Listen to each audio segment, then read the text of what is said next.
Okay, ayos ayos yung tali tali sa ba? Ano, good morning mga boss. Dito po tayo sa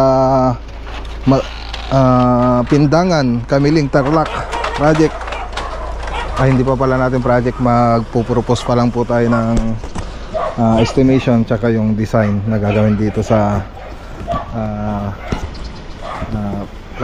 kung sakaling project natin. So ayan, kasama natin si Architect Ian. Okay.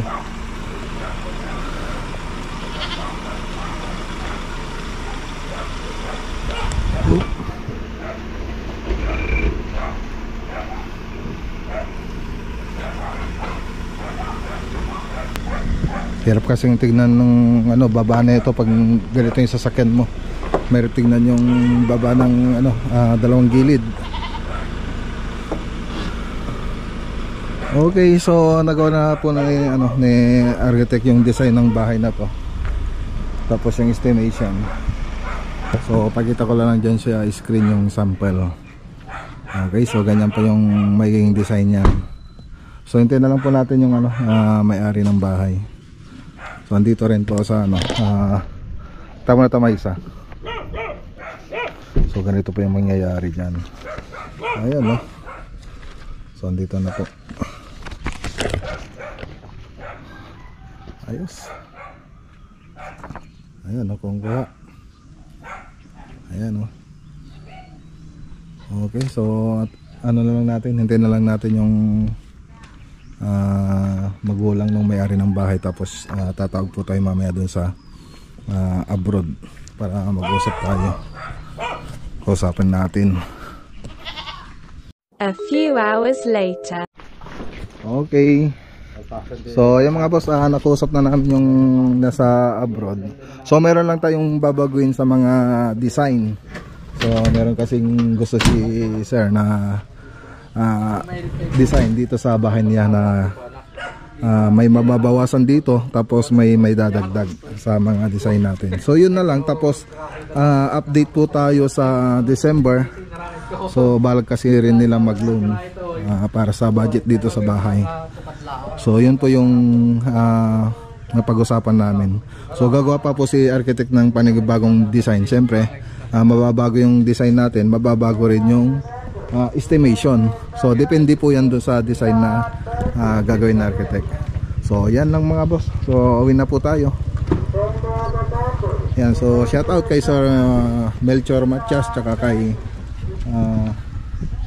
Maribik Lucero Matias. Ayan mga boss, may-ari ng bahay. Sige Uncle, salamat. So, tara.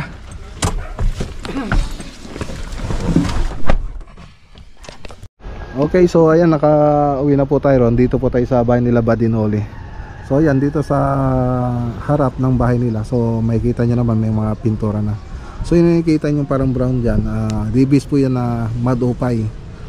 So yan, nahanapin nyo lang po dun sa Davis elastomeric paint ata yan elastomeric paint ng Davis. Tapos itong gray, dark gray na nakikita nyo, pinatimpla lang po yan. So kasi dun sa Davis natin, hindi ganyan ka dark yung mga ready mix na pintura nila.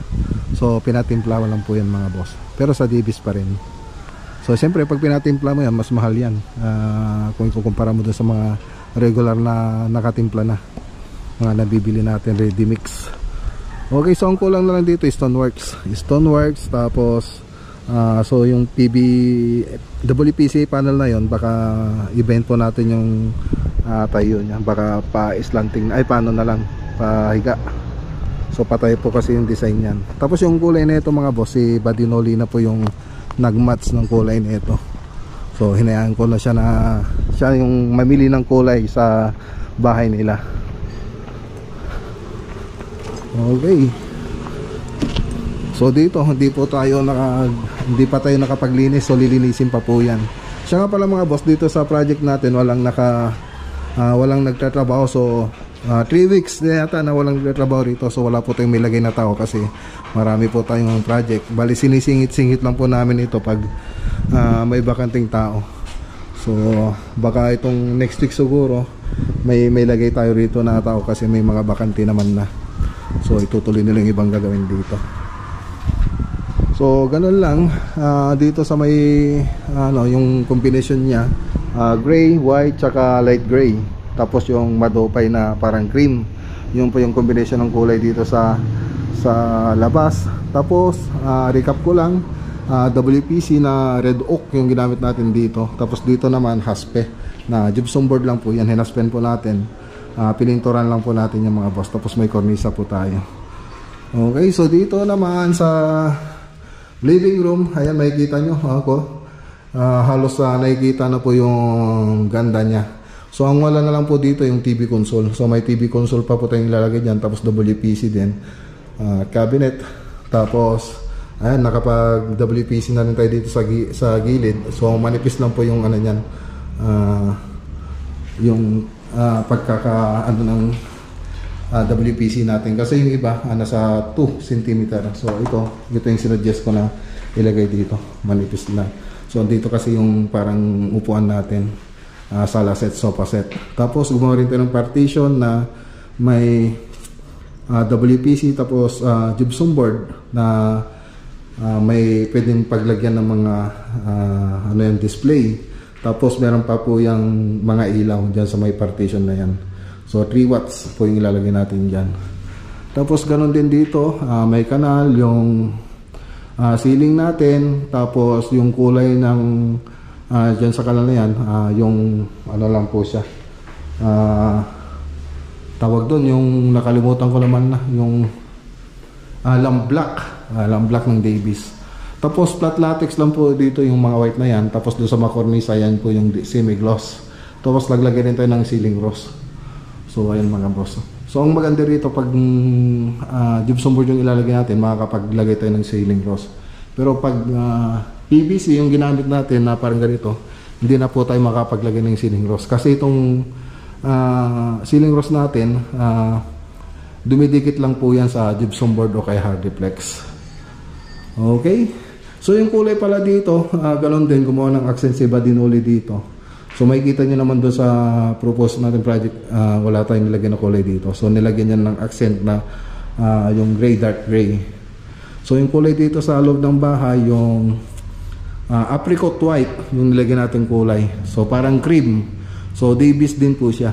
Tapos ito po yung dining. So ganoon din yung ginawa nating design dito. So ang wala lang dito yung mga kanal. Tapos haspe na rin, tapos may ceiling rose. Tapos doon sa may bandang hallway papunta sa mga kwarto, gumawa rin tayo ng kanal dyan. Tapos nalagay tayo ng pin light. So yung mga pin light, strip light ay tricolor po yan. Warm white, daylight, tsaka white. So yun po yung nilagay natin. Tapos 3-way din po itong mga center light na nilagay natin. Mga chandelier, mga center light, 3-way po siya. Parang warm white, daylight, tsaka white din. So ang kulang na lang dito yung modular kitchen cabinet. So dito nakalagay po yun, yung modular kitchen cabinet. So diyan po natin i-pesto. Kaya lang wala pa tayong bakanting tao para gumawa dito. Parang inuuna natin yung mga project natin. Kung may bakante lang, saka lang natin magagawa itong mga modular cabinet natin. Siya nga pala, itong mga pinto wala pa pong kulay. So pipinturan pa po yan. So wala pa pong kulay. Tapos ito yung mga room 1. So pare-pares lang naman yung design ng room natin. So ayan mga boss, dito sa kwarto nga pala mga boss, tricolor din yung mga ilaw, ganun din. Tapos shades of gray dito sa wall. Tapos yung nilagay natin yung cornisa dito sa kwarto ay yung ano ba to, yung rose, combination ng rose tsaka 45. Tapos naglagay ito ng accent angel, ano yata to, basta sa Davis din po ito, makikita nyo doon sa color chart ng Davis. So may accent wall po tayo dito, naman po parang kulay green. So Davis paint din po yan. So shades of gray. So yan, update lang po sa dito. Pero hindi pa po tapos ito mga boss, marami pa tayong gagawin dito. Gaya dito sa CR, o wala pa po yung shower enclosure niya. Tapos yung lavatory, so hindi pa tayo nakapaglagay ng lavatory kasi isasabay natin yan pag gumawa po tayo ng modular cabinet. So yun. Tapos yung shower enclosure. Wala pa po dito. So mapapansin niyo dito, wala pa pong pintura dito sa may taas. So mamasilyan pa po yan. So yan pang wala. So pero nakapag-tiles na po tayo. So simple lang naman yung kinuha ni Badinoli ng mga tiles dito. Okay. So dito sa kabilang kwarto, so ang kwarto kasi nito apat. Isa yung master bedroom. So ito yung pang-tatlong kwarto. So ayan mga boss. So may accent siya na lavender. Yan, wall accent. Okay, so ganun din yung mga kwarto natin. So strip light lang meron, tsaka yung center light. So hindi na nagpalagay si Badinoli ng pin light sa mga kwarto para tipid daw. Pero dito sa master bedroom, doon tayo naglagay ng pin light. So ito yung master bedroom natin. So may pin lights na po rito. Tapos nag-accent tayo dito. Okay, so ganun din mga kornisa, rose. Tapos meron tayong ano na to, closet, walk-in closet. Ito pa yung bandang walk-in closet mga boss. Tapos dito, ayan o.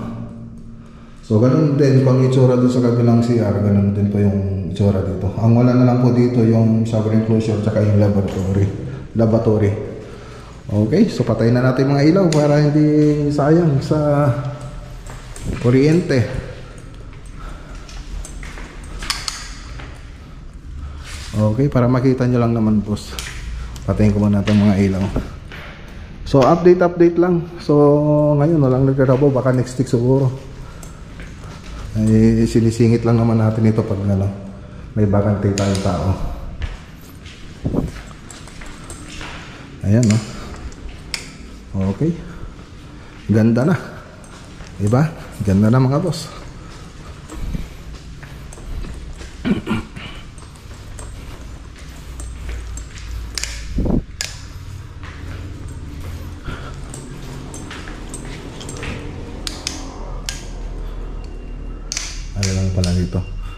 Okay, so yun lang po yung update dito mga boss. I-update ulit natin yan sa susunod na pag may natapos. So ngayon, yan lang muna. So tara. So baka punta po tayong Tarlac ngayon. Kontakin lang po natin yung pupunta natin dun na project. Modular kitchen cabinet. So yun ang kukontakin natin kung pwede sila sa araw na to. Kung hindi sila pwede ngayon, baka bukas. Okay. Okay, dito naman po tayo sa Tarlac City. So meron po tayong titignan na kitchen cabinet. So nagbigay na po ito ng reservation fee noong January pa. So in-schedule po nila ngayon. So nung nakaraan pa sana ito, nagtatawag ng nakaraang buwan. Kaya lang busy po tayo. So talagang ipapagawa niya noon yung ceiling, kaya lang wala tayong taong may lalagay. So sabi nila modular na lang ang ano nila, ceiling tsaka modular cabinet sana. So ngayon ang gagawin na lang natin yung modular cabinet. So yung ang sinusundan natin mga boss nung nakamotor, sa harap ng tricycle si Sir Relidon Biray. I-convoy niya po tayo papunta doon sa site. Kapatid po siya nung may-ari nung gagawin magpapagawa ng modular cabinet. So tara, puntahan po natin mga boss, sundan po natin siya. Dito na tayo mga boss. Medyo ano pala to, baryo pala ng ano ito, ng Tarlac City. Okay.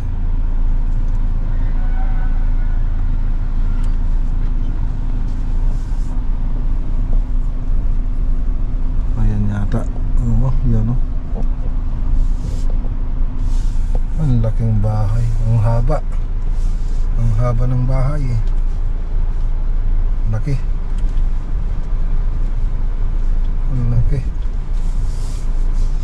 Bungalow siya na ano, mahaba. Tapos meron ano dito, 3-storing banda. Sa kabila.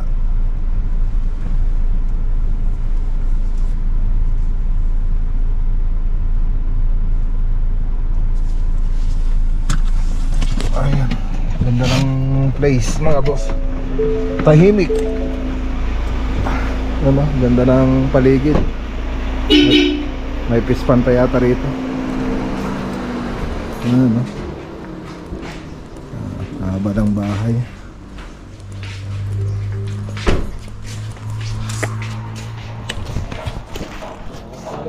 Tara. Okay. Tingnan natin mga boss. Ayun. Saan pa sir lalagyan? Ang laki pala. Ang laki. Ang laki ng kitchen nila mga boss. Ito na yata yung pinakamaluwang na kitchen na ano natin. Kitchen lang daw po. Yung passenger to kitchen. Pero ito muna. Sige. Anong pangalan nila sir? Sino ba? Yung nasa abroad? Si Ryan Biray po. Ryan Biray. Nonilin Biray. Ano? Nonilin Biray tsaka kay Sir Ryan Biray. Shout out. Lagi palang bahay nila. Kaya si Relidon. Puro araw sir no?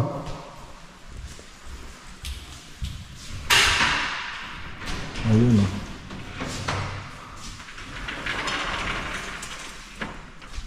Ganito pala yung tsura niya rito.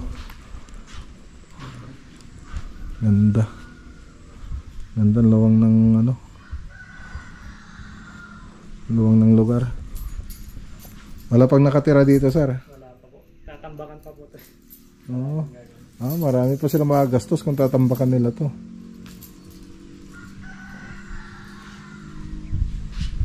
Bali, ito lang po yung sinabi. Hindi ko alam, sir. Ayan lang po ba?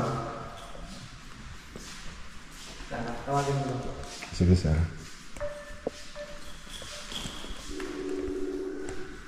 Po yung mga karton mo. Sige po, sir. Sliding. So, paano po yung ano dito, sir? Yung sliding natin? Tapos may vanity. Dito? Pag ganyan po? Ganyan?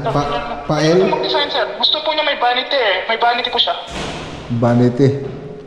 Isasama, kung kaya pong ilagay dun sa ano, is, kaya pa kaya? Kahit maliit lang po, na may salamin. Tingnan natin, sir. Medyo maliit po, alakanin niya tayo. Oo. Pero ano pa yung shape nung ano natin dito, sir? Naka L o U? Nakayo po sana kung kaya. Nakayo. Sige, sir. Tapos mag-send po kayo ng ano, ng mga idea ninyo para tingnan natin kung kaya. Mag-send kayo ng picture. Marami maghanap ka ng picture sa internet kung kaya. Oo. Sir, bali po yung kuryente nung ano, Sir Matt. Yes, sir. Yung pong kuryente nung ano, nandyan po kasi nilagay nung ano namin foreman eh. Okay, so yan na po mga puso. So kinuha na namin yung mga sukat ng mga range hood, pantry, yung kalan natin. So yung wala na lang dito yung kitchen sink. Yun na lang po yung wala dito. So nakuha na natin. Di-design na lang po natin doon sa bahay mga boss. Tapos pagkatapos ng design, isasubmit natin yung estimation. Okay, shout out kay Sir Ryan Biray. Kay anong pangalan, sir? Ronalyn Biray. Ayan, shout out. Nonalyn Biray. Ayan, shout out. Ang ganda ng bahay po ninyo mga boss. Ganda. Ayos. Ano mga boss? So ayan. Sige, sir. Okay, ayan, shout out kay Sir Relidon Biray, saka kay Nonalyn Biray at kay Sir Ryan Biray. Ayan, ito yung bahay nila, laki ng bahay nila mga boss. So tara na. Ay, anong oras na ba? Makakaabot pa tayo sa Baxiwood din, wala na, no? O ba't ba pinatay? Okay. So uwi na tayo mga boss, 4:38 na kasi. Hindi na tayo makakapagpasyal. Let's go. Okay, dito na po tayo sa sa bahay mga boss. Ayan oh. Okay, so hanggang dito muna yung vlog for today natin mga boss. So kita-kita ulit po tayo sa susunod na vlog natin bukas. Ayos ah. Magandang gabi po sa inyong lahat at God bless.